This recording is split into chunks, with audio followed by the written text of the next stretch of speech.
जैसे जैसे हम वस्तु की स्थिति को आगे बढ़ाते जाएंगे तो जो प्रतिबिंब होगा वो बड़ा होता जाएगा और साथ ही साथ दर्पण से उसकी दूरी बढ़ती जाएगी। जब वस्तु है अनंत पर तो प्रतिबिंब बन रहा है मुख्य फोकस पर। जब वस्तु है अनंत पर तो Welcome to my channel BSN Education World Physics by Satyendra sir. बच्चों, पिछली क्लास में हमने किसी दर्पण द्वारा प्रतिबिंब बनाने के नियमों के बारे में पढ़ा था, जिसमें हमने देखा था कि किसी दर्पण द्वारा प्रतिबिंब बनाने के 3 नियम होते हैं और उनमें से यदि हम किन्हीं 2 नियमों को एक साथ लगाते हैं तो किसी बिंदु वस्तु का प्रतिबिंब प्राप्त होता है। और आज हम पढ़ेंगे किसी अवतल दर्पण द्वारा बनने वाले प्रतिबिंब की स्थिति, आकार और प्रकृति के बारे में। यहाँ स्थिति का मतलब है कि जो प्रतिबिंब प्राप्त होगा वह किस स्थान पर प्राप्त होगा। आकार का मतलब है कि जो वस्तु ली गई है तो उससे बड़ा प्राप्त होगा या उसके बराबर प्राप्त होगा या उससे छोटा प्राप्त होगा। प्रकृति का मतलब है कि आभासी प्राप्त होगा या वास्तविक प्राप्त होगा। तो इसको समझने के लिए सबसे पहले हम ये जान लें कि एक अवतल दर्पण द्वारा वास्तविक और आभासी दोनों प्रकार के प्रतिबिंब प्राप्त होते हैं। अवतल दर्पण द्वारा वास्तविक और आभासी दोनों प्रकार के प्रतिबिंब प्राप्त होते हैं, जबकि उत्तल दर्पण द्वारा सदैव केवल आभासी प्रतिबिंब ही प्राप्त होता है। अवतल दर्पण आभासी और वास्तविक दोनों प्रतिबिंब बनाता है, जबकि उत्तल दर्पण केवल आभासी प्रतिबिंब ही बनाता है। और एक बात, जो वास्तविक प्रतिबिंब होता है वह सदैव दर्पण के सामने बनता है और उल्टा होता है। जब ये उल्टा होता है तो मुख्य अक्ष के नीचे बनता है। वास्तविक प्रतिबिंब दर्पण के सामने बनता है और उल्टा होता है। उल्टा होने की वजह से यह मुख्य अक्ष के नीचे बनता है, जबकि आभासी प्रतिबिंब सदैव दर्पण के पीछे बनता है और सीधा होता है। आभासी प्रतिबिंब सदैव दर्पण के पीछे बनता है और सीधा होता है, इसलिए यह मुख्य अक्ष के ऊपर होता है। वास्तविक उल्टा, वास्तविक मतलब वह उल्टा ही बनेगा और आभासी जो होगा वह सीधा बनेगा। वास्तविक प्रतिबिंब दर्पण के मुख्य अक्ष के नीचे बनेगा, जबकि आभासी प्रतिबिंब मुख्य अक्ष के ऊपर बनेगा। तो चलिए आगे समझते हैं इसको हम। इसके लिए हमने एक आसान सा तरीका लिया है, जिसमें ये सबसे पहले ये दिखाया गया है कि किसी वस्तु को हम दर्पण के सामने कहां कहां पर रख सकते हैं। तो इसके लिए यहां देखते हैं हम कि सबसे पहले तो यहां दर्पण का ध्रुव P होता है, उसके आगे मुख्य फोकस F होता है, फिर उसके आगे हमको वक्रता केंद्र C मिलता है और सबसे अंत में आगे बढ़ने पर अनंत, यानी जब इससे हम काफी दूर पहुंच जाएंगे तो इसको हम अनंत मानते हैं, इसको हम अनंत बोलेंगे। तो ऐसी स्थिति में हम वस्तु को कहां कहां पर रख सकते हैं। तो पहली स्थिति आती है कि वस्तु को हम अनंत पर ही रख दें। अगली स्थिति, वस्तु को हम अनंत और वक्रता केंद्र के बीच रख सकते हैं। फिर इसके आगे बढ़ने पर वस्तु को हम वक्रता केंद्र C के ऊपर रख सकते हैं। और अगली स्थिति, वस्तु को हम वक्रता केंद्र C और मुख्य फोकस F के बीच रख सकते हैं। फिर इसके बाद यदि हम आगे वस्तु को रखेंगे तो आगे मिलेगा हमको मुख्य फोकस, तो वस्तु को हम मुख्य फोकस पर रख सकते हैं। और जो अंतिम स्थिति होगी उसमें हम वस्तु को मुख्य फोकस F और ध्रुव P के बीच रख सकते हैं। देखते हैं एक बार। सबसे पहली स्थिति अनंत पर, उसके आगे अगली स्थिति अनंत और वक्रता केंद्र C के बीच कहीं पर, फिर अगली स्थिति वक्रता केंद्र C पर, फिर अगली स्थिति वक्रता केंद्र C और F के बीच कहीं पर, फिर अगली स्थिति मुख्य फोकस F पर और इसके बाद मुख्य फोकस F और ध्रुव के बीच कहीं पर। इसको समझाने के लिए हमने वस्तु को रेड कलर की लाइनों से दिखाया है और इससे जो प्रतिबिंब बन रहा है उसको हमने ग्रीन कलर की लाइनों से दिखाया है।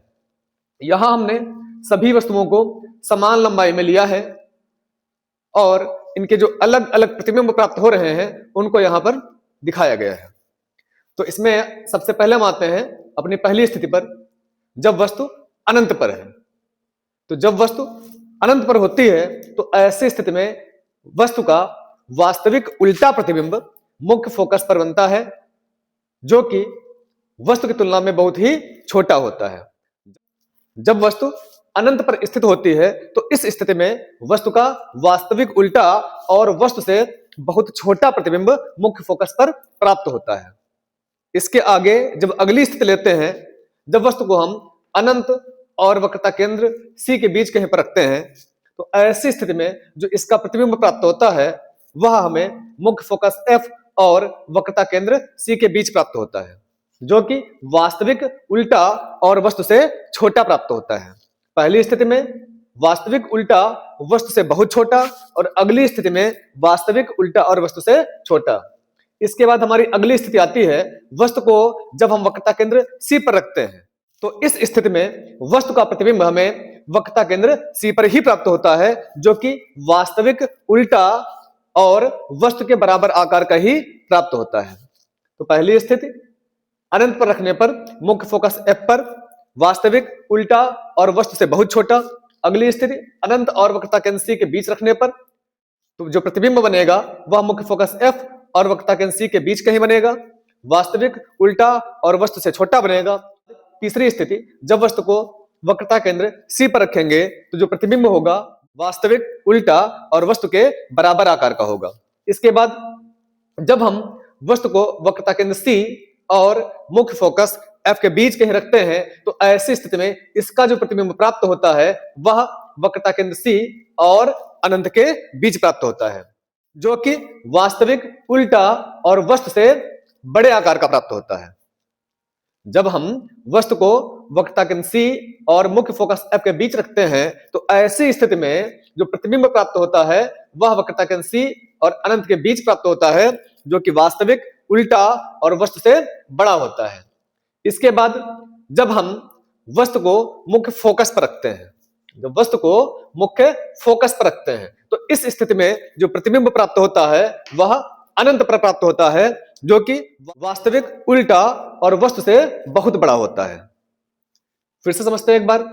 पहली स्थिति हमारी जब वस्तु को हमने अनंत पर रखा तो प्रतिबिंब प्राप्त हुआ मुख्य फोकस पर, वस्तु अनंत पर तो प्रतिबिंब मुख्य फोकस पर।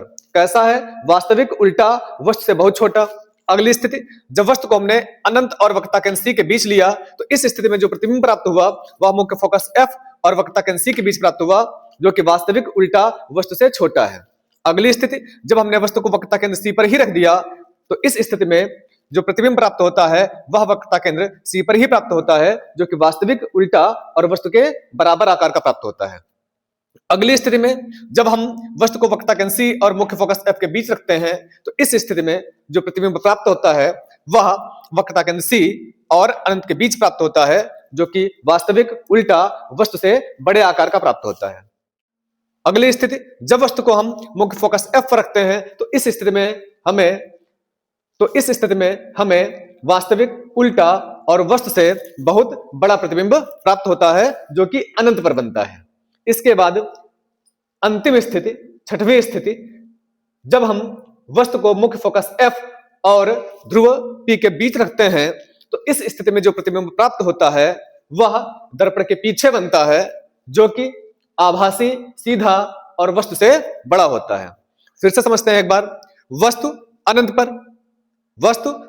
पर जब वस्तु बहुत दूर होगी तो ऐसी स्थिति में जो प्रतिबिंब होगा वह बहुत छोटा बनेगा, और जैसे जैसे हम वस्तु की स्थिति को आगे बढ़ाते जाएंगे तो जो प्रतिबिंब होगा वो बड़ा होता जाएगा और साथ ही साथ दर्पण से उसकी दूरी बढ़ती जाएगी। जब वस्तु है अनंत पर तो प्रतिबिंब बन रहा है मुख्य फोकस पर, जब वस्तु है अनंत पर तो प्रतिबिंब बन रहा है मुख्य फोकस पर, वास्तविक उल्टा और बहुत छोटा। अगली स्थिति जब वस्तु है अनंत और वक्रता केंद्र C के बीच में तो ऐसी स्थिति में प्रतिबिंब आगे बढ़ जाएगा, मुख्य फोकस F और वक्रता केंद्र C के बीच बनेगा। कैसा है? वास्तविक उल्टा और वस्तु से छोटा। फिर अगली स्थिति में जब हम वस्तु को वक्रता केंद्र C पर रखते हैं तो प्रतिबिंब वक्रता केंद्र C पर प्राप्त होता है, जो कि वास्तविक उल्टा और वस्तु के बराबर आकार का है। उसके बाद वक्रता केंद्र C और मुख्य फोकस F के बीच रखने पर जो प्रतिबिंब प्राप्त होता है वह वक्रता केंद्र C और अनंत के बीच प्राप्त होता है, जो कि वास्तविक उल्टा और वस्तु से बड़े आकार का होता है। और जब हम वस्तु को मुख्य फोकस F पर रखते हैं तो ऐसी स्थिति में जो प्रतिबिंब प्राप्त होता है वह अनंत पर प्राप्त होता है, वास्तविक उल्टा वस्तु से बहुत बड़ा होता है। और अंतिम स्थिति में जब हम वस्तु को मुख्य फोकस F और ध्रुव P के बीच रखते हैं तो इस स्थिति में जो प्रतिबिंब प्राप्त होता है वह दर्पण के पीछे बनता है, जो कि आभासी, सीधा और वस्तु से बड़े आकार का प्राप्त होता है। आप यदि चाहें तो इसको यहां से नोट कर सकते हैं। वस्तु की स्थिति, प्रतिबिंब की स्थिति और प्रतिबिंब की प्रकृति तथा आकार। यहाँ वस्तु की स्थितियां दी गई हैं, उसके आगे प्रतिबिंब की स्थिति, फिर प्रतिबिंब के आकार और प्रकृति के बारे में बताया गया है। इसके बाद हम इन सभी स्थितियों के अलग अलग किरण आरेख के बारे में पढ़ेंगे, लेकिन साथ साथ हम ये फिर से एक बार जान लें, उत्तल दर्पण द्वारा सदैव आभासी सीधा और वस्तु से छोटा प्रतिबिंब प्राप्त होता है। उत्तल दर्पण द्वारा सदैव आभासी सीधा और वस्तु से छोटा प्रतिबिंब प्राप्त होता है, जो कि दर्पण के पीछे बनता है। आज की वीडियो में बस इतना ही। आशा करते हैं कि सारी बातें समझ में आई होंगी।